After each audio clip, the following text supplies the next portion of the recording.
तो आपने देखा होगा बारिश के मौसम में इन जनरल वायरल इलनेस के सिम्टम या बीमारियां बढ़ जाती हैं, खांसी जुकाम होता है। तो हमारी सलाह होती है अगर किसी के बच्चे को आई फ्लू हो जाए तो कम से कम 5 से 7 दिन ठीक होने तक स्कूल ना भेजें। और वो उसको नजरअंदाज करता रहेगा कि आई फ्लू ठीक हो रहा है, ठीक हो रहा है, आंखें की लाली चली गई, लेकिन आंखों की लाली जाना मतलब ठीक होना नहीं है। आपने देखा होगा, बात करके आपको समझ में आया होगा कि वो लोग क्या करते हैं, आंखें पूरी नहीं खोलते। हाँ। तो जब आंखें ज़्यादा खुली हैं तो ज़्यादा सोलर रेडिएशन जाने का खतरा रहेगा। सोलर रेडिएशन जाएगा तो सोलर रेटिनोपैथी नाम की बीमारी होती है। अंकित देखो, डायबिटीज पूरी तरह से आंखों पे प्रभाव डालती है। आंखों में इन्फेक्शन होना, बार बार आंखों की पलकों का सूज जाना, तो चश्मे के नंबर के इंसिडेंस भी बढ़ने का एक बड़ा कारण है कि आउटडोर गेम की जगह भी मोबाइल पे गेम खेलना या मोबाइल पे वीडियो देखना। बरसात का मौसम आने वाला है और आपकी आंखों में कहीं ना कहीं कई तरह की दिक्कतें सामने आने लगेंगी, जिसमें आई फ्लू और भी कई सारी समस्याएं हैं जो समय समय पर देखने को मिलती हैं। नमस्कार, आपके साथ मैं हूं अंकित यादव। स्वास्थ्य पर संवाद के आज के इस नए एपिसोड में आप सभी का स्वागत है। आज हमारे साथ बहुत ही खास मेहमान डॉक्टर सुशील ओझा जी मौजूद हैं, जो जीडीएमसी दून मेडिकल कॉलेज के वरिष्ठ डॉक्टर हैं और प्रोफेसर हैं। सर, आपका बहुत स्वागत हमारे साथ आज बातचीत करने के लिए। धन्यवाद अंकित, आपका बहुत बहुत धन्यवाद। इतने अच्छे मुद्दे को आपने उठाया और जन जागरूकता के लिए इसको लिया है। बहुत बहुत धन्यवाद। बिल्कुल। डॉक्टर साहब, एक बहुत अच्छा सवाल जब सामने आता है, जब हम देखते हैं कि बारिश का मौसम आता है, तो कई तरह की जो आँखों से जुड़ी समस्याएँ हैं, वो देखने को मिलने लगती हैं। जैसे आई फ्लू बहुत कॉमन है, तो इसको सर कैसे देखते हैं और ये बारिश में किस तरीके से लोगों को परेशान करती है? हुँ, देखिए, एक तरीके का आई फ्लू वायरल हुँ, इन्फेक्शन होता है जिसको आई कंजक्टिवाइटिस, वायरल हुँ, कंजक्टिवाइटिस, एपिडेमिक केरेटोकंजक्टिवाइटिस बोलते हैं। जी, तो आपने देखा होगा बारिश के मौसम में इन जनरल वायरल इलनेस के सिम्टम या हाँ, बीमारियां बढ़ जाती हैं, खांसी जुकाम हुँ, हुँ, और ये सब चीज़ें भी। तो उसका सबसे बड़ा कारण होता है कि वातावरण में नमी होती है। हुँ, तो अंकित, जब मॉइस्चर कंटेंट 80% हुँ, 90% होता है तो सरफेस पे वायरस का सर्वाइवल बढ़ जाता है। जी, बिल्कुल तो सर। ये एक एपिडेमिक और कंटेजियस बीमारी है। तो जी, अब आप ये सोचिए कि आपने हाथ लगाया टेबल को हाँ, और हटा लिया। जी, नॉर्मल मौसम में ये 1-2 घंटे में हुँ, वायरस डेड हो जी, जाएगा। जी, जी, लेकिन जब बहुत ज़्यादा मॉइस्चर होगा, वातावरण में नमी होगी, तो 4 से 6 घंटे भी वायरस अलाइव रह जाता है। हुँ, बिल्कुल, तो जो चेन ट्रांसमिशन है हुँ, वो धीरे-धीरे इसी टेबल को मैनेज हुआ तो ऐसे बढ़ता रहता है। तो हुँ, इसका खतरा जो है सबसे ज़्यादा मॉइस्चर के कारण होता है। जी। इसमें एक बहुत महत्वपूर्ण सवाल ये भी है कि क्या ये बच्चों में ज़्यादा देखने को मिलता है? हाँ, जैसे आपने बताया कि ये बेसिकली कॉन्टैक्ट बॉन्ड ट्रांसमिशन है। जी, जी, तो जहाँ भी क्राउडिंग होगी, थोड़ी भीड़-भाड़ वाली जगह होगी, जैसे बच्चों के स्कूल, तो हुँ, हमने स्कूलों में भी ऐसे इन्फेक्शन की एपिडेमिक आउटब्रेक देखी है। ओके, हुँ, तो मतलब जी, समझने वाली बात हाँ, है कि ये सारी चीज़ें, जैसे कोरोना था, आपने देखा होगा, उसमें भी हुँ, हमने हाथ मिलाने की जगह नमस्ते करा। हाँ, तो कॉन्टैक्ट ट्रांसमिशन का सबसे बड़ा है कि गैदरिंग वगैरह और जहाँ पे क्लासेस होती हैं, स्कूल होते हैं, तो ये खतरा बना रहता है। तो हमारी सलाह होती है अगर किसी के बच्चे को आई फ्लू हो जाए तो कम से कम 5 से 7 दिन ठीक होने तक स्कूल ना भेजें। हुँ। क्या आई फ्लू का असर बाद में भी पड़ सकता है? जैसे किसी को आई फ्लू बार-बार हो रहा है, तो क्या फिर उसके रोशनी पर या आँख के किसी भी हिस्से पर क्या उसका कोई नकारात्मक असर भी पड़ सकता है? देखिए, ऐसा है कि आई फ्लू में जो है अनकॉम्प्लिकेटेड होता है, सेल्फ लिमिटिंग अगर है, और अगर वो कॉम्प्लिकेट करता है तो कॉर्निया में उसके निशान भी छूट जाते हैं, हुँ, जिसको हम जो है सब एपिथेलियल इन्फिल्ट्रेट बोलते हैं। और अगर उसको समय रहते ठीक ना किया जाए तो एक तरीके से वो परमानेंट कॉर्नियल ओपेसिटी के रूप में भी चले जाते हैं।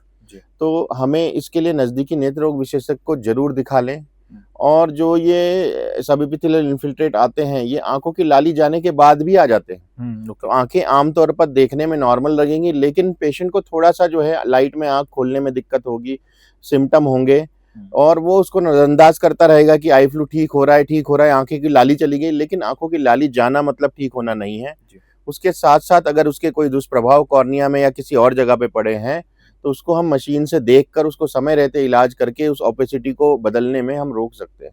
जी। डॉक्टर साहब, मैं अभी पहाड़ के जो गढ़वाल मंडल के पहाड़ के कई ज़िले हैं वहाँ पे गया था और कुछ ऐसे इलाकों में भी गया जहाँ पे 12 महीने बर्फ़ पड़ती है। कुछ आईटीबीपी जवान से भी मुलाकात हुई, जो उनके यूनिट्स हैं वहाँ पे भी गया। ख़ासकर जब आईटीबीपी जवानों की बात करते हैं तो वो लंबे समय तक बर्फ़ वाले इलाकों में रहते हैं और जैसे वो बता रहे, कुछ डॉक्टर्स हैं जो आईटीबीपी के, उनसे भी बात हुई तो उनका कहना था कि लोग बल्क में इस तरह के जो स्नो ब्लाइंडनेस की अगर बात करें, स्नो ब्लाइंडनेस की चपेट में आ रहे हैं। और अभी कुछ दिन पहले करीब 12 लोग एक साथ चपेट में आए थे जिनको श्रीनगर मेडिकल कॉलेज लाना पड़ा था। हमारी उन कुछ मरीजों से भी बातचीत हुई थी उस बारे में। तो क्या जो वहाँ के रहने वाले लोग हैं और जो बाहर से घूमने जाते हैं, दोनों की इम्यूनिटी में और दोनों अलग-अलग डिफरेंट एनवायरनमेंट में रहते हैं, तो दोनों में से किसके लिए ज़्यादा खतरनाक होता है ये जो स्नो ब्लाइंडनेस है? देखिए, आपने जैसा बताया कि 12 महीने बर्फ़ है, हाँ। तो जो वहाँ रह रहा है, वो उससे एडजस्ट हो चुका है जी। और उसको पता है क्या करना है। हुँ। तो आपने देखा होगा, बात करके आपको समझ में आया होगा कि वो लोग क्या करते हैं, आँखें पूरी नहीं खोलते। हाँ। वो आँखों को ऐसा हल्का-सा खोल के अपना काम चलाते हैं जी, जब जी, तेज़ जी। धूप बिल्कुल, रोशनी होती है। बिल्कुल। लेकिन जो टूरिस्ट जाते हैं, वो पूरी आँखें खोल के अच्छे से बर्फ़ का नज़ारा देखते हैं, हाँ। उससे मंत्रमुग्ध हो जाते हैं। तो जब आँखें ज़्यादा खुली हैं, तो ज़्यादा सोलर रेडिएशन जाने का खतरा रहेगा। सोलर रेडिएशन जाएगा तो सोलर रेटिनोपैथी नाम की बीमारी होती है, हुँ, जिसके कारण जो बारीक निगाह होती है, उसके फोटोरिसेप्टर बर्न होने का खतरा रहता है, हुँ। तो उनमें ज़्यादा खतरा है। तो अब जो है वहाँ के लोग तो ऑलरेडी एडजस्ट कर रहे हैं चीज़ों को, आपने देखा ही जी, होगा, आपने बात करी होगी, जी। तो आपको बताया होगा जी, जी, उन्होंने कि बिल्कुल। क्या उन्होंने बिना किसी उसके भी अपनी रोशनी हाँ। कैसे बचाई हुई है। जी, बिल्कुल। हाँ, जैसे कि उनका कहना था कि जैसे घर के बाहर बर्फ़ पड़ती है, तो उस दौरान वो कम ही देखते हैं या दूरी पे नहीं हाँ, देखते हैं ना, बहुत तो नज़दीक से बर्फ़ को नहीं क देखते। कम देखते हैं या आँखें आधी खोल के थोड़ा बहुत काम चलाते हैं या हाँ। डायरेक्ट लाइट की तरफ ना देख के सर को नीचे हुँ, करके हुँ। देखते हुए चलते हैं। जी। तो ये थोड़े बहुत प्रिकॉशन हैं, हुँ, लेकिन ये परमानेंट सॉल्यूशन नहीं है। जी। एक महत्वपूर्ण सवाल, आज कॉन्टैक्ट लेंस का बहुत ट्रेंड बढ़ गया है। जो हमारी यूथ जनरेशन है, अगर किसी को चश्मा लगता है, तो प्रेफ़र करता है कि कॉन्टैक्ट लेंस लगा लेता है, इससे उनको चश्मा लगाने से बच जाते हैं। कहीं न कहीं ये आँखों के लिए बहुत खतरनाक भी होता है। तो आप इसको कितना मुश्किल भरा मानते हैं अगर कोई कॉन्टैक्ट लेंस का इस्तेमाल करता है और किस-किस तरह के कॉन्टैक्ट लेंस मार्केट में आ रहे हैं?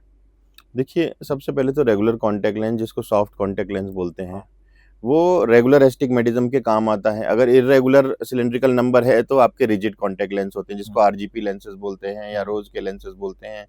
ये केरेटोकोनस बीमारी में लगाना होता है। हुँ, तो कॉन्टैक्ट लेंस वैसे तो साफ-सुथरे एनवायरनमेंट के लिए तो सूटेबल हैं। हुँ, बस उनका सबसे बड़ा खतरा रहता है कि अगर कोई डस्ट चली गई, कोई धूल-मिट्टी चली गई और वो आँखों में लग गई हुँ। और आपने रगड़ दिया, तो कॉर्नियल अल्सर का खतरा रहता है। तो ओके, ये एक हाँ, रिस्क रहता है। प्लस अगर आपने सॉल्यूशन जिसमें सफाई कर रहे हैं, बार-बार कॉन्टैक्ट लेंस निकाल के रख रहे हैं, उसको हुँ, अगर साफ-सफाई का ध्यान नहीं रखा, हुँ, तो एकंत अमीबा नाम की केरेटाइटिस का भी खतरा रहता है, जो कि एक पैरासाइट है। हुँ, तो इन इन्फेक्शन से बचने के लिए एक प्रिकॉशन वगैरह और डॉक्टर की पूरी सावधानी, साफ-सफाई बहुत ज़रूरी है और हमारा एनवायरनमेंट तो थोड़ा डस्टी ही है।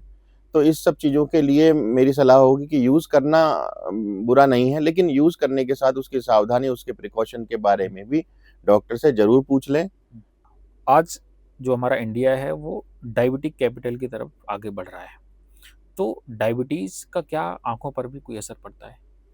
अंकित, देखो, डायबिटीज़ पूरी तरह से आँखों पे प्रभाव डालती है। आँखों में इन्फेक्शन होना, हुँ, बार-बार आँखों की पलकों का सूज जाना हुँ, और कॉर्निया में कंजक्टिवाइटिस हो जाना, हुँ, क्योंकि उसमें थोड़ा इम्यूनिटी भी कम हो जाती है हाँ, डायबिटिक पेशेंट्स की। जी, और रेटिना में एक जो मेजर प्रॉब्लम होती है, जिसके कारण ब्लाइंडनेस भी हो सकती है, हुँ, जिसको डायबिटिक रेटिनोपैथी भी कहते हैं। जी, और एक स्पेशल मोतियाबिंद भी होता है डायबिटिक में, जिसको हम बोलते हैं स्नोफ्लेक कैटरेक्ट। हुँ, जैसे बर्फ जमाते हैं, हुँ, उसके जैसे सफ़ेद-सफ़ेद निशान दिखते होंगे बर्फ में, हुँ, हुँ, वैसा स्नोफ्लेक कैटरेक्ट भी होता है। हुँ, तो डायबिटीज़ से आँखों में पूरा आगे से पीछे तक प्रभाव पड़ता है, लेकिन सबसे ज़्यादा जो खतरनाक प्रभाव है, वो डायबिटिक रेटिनोपैथी है। जी।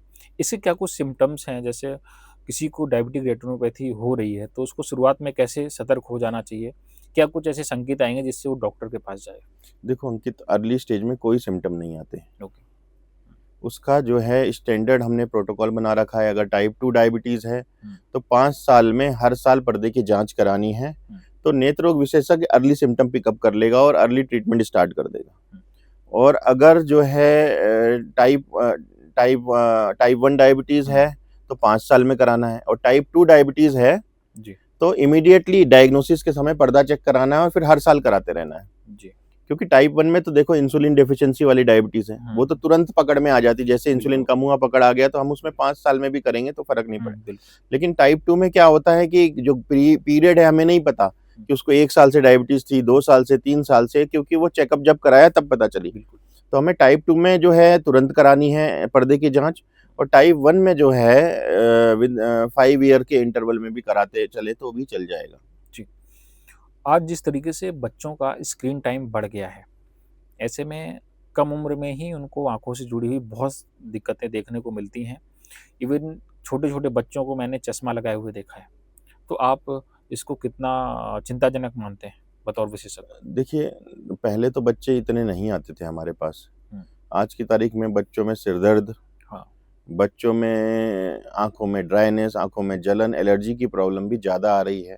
और चश्मे का भी परसेंटेज जो स्क्रीन टाइम नियर वर्क ज़्यादा करने के कारण, आउटडोर प्लेइंग और बाहर के खेल, ग्राउंड के खेल कम होने से, और खेल भी वो मोबाइल में खेल रहे हैं, तो नियर वर्क के कारण जो नंबर है वो मायोपिया नाम का नंबर ज़्यादा आ रहा है, माइनस का। ओके। तो ये है कि इसका खतरा तो है ही। देखो, चश्मा लगाना कोई एक नॉर्मल चीज़ नहीं है, एक वो रहता है। तो चश्मे के नंबर के इंसिडेंस भी बढ़ने का एक बड़ा कारण है कि आउटडोर गेम की जगह भी मोबाइल पे गेम खेलना या मोबाइल पे वीडियो देखना। जी। एक आखिरी सुझाव हमारे दर्शकों को दीजिए कि किस तरीके से वो अपनी आँखों को स्वस्थ रख सकते हैं? क्या कुछ उनको करना चाहिए? डाइट कैसी होनी चाहिए? या उनको क्या कुछ एक्टिविटीज़ करनी चाहिए जिससे उनकी आँखें स्वस्थ रहें?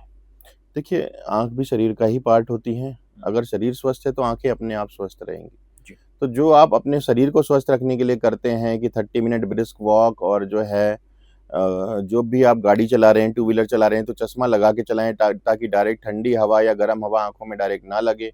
और खान-पान में मेरी सलाह होगी कि कम से कम जो है 3 से 4 रंग की चीज़ें ज़रूर खाएँ, क्योंकि आँखों का काम होता है कलर देखना, तो हर कलर देखने के लिए जो है पिगमेंट्स की डाइट बहुत ज़रूरी होती है। तो जो है 3 से 4 रंग की चीज़ें ज़रूर खाएँ। और समय-समय पे पपीता, आम, कैरोटीनॉइड्स वाली चीज़ें और विटामिन ए रिच वाली चीज़ें, जैसे जो नॉन-वेज खा सकते हैं वो मछली ले सकते हैं, एग्स ले सकते हैं। जी। तो इस तरीके से अपनी बॉडी को जो है, आँखों को भी और शरीर को भी स्वस्थ रखें। जी। ये थे डॉक्टर सुशील ओझा जिन्होंने बताया कि किस तरीके से आप अपनी आँखों को स्वस्थ रख सकते हैं। दर्शकों, अगर आपका कोई भी सवाल है, तो आप हमें कमेंट बॉक्स के माध्यम से बता सकते हैं। अगले पॉडकास्ट में हम उन सवालों को ज़रूर शामिल करेंगे। बहुत-बहुत धन्यवाद। अगर आप ये वीडियो YouTube पर देख रहे हैं तो हमारे चैनल को सब्सक्राइब कर बेल आइकन दबाएं और Facebook पर देख रहे हैं तो हमारे पेज को लाइक करें।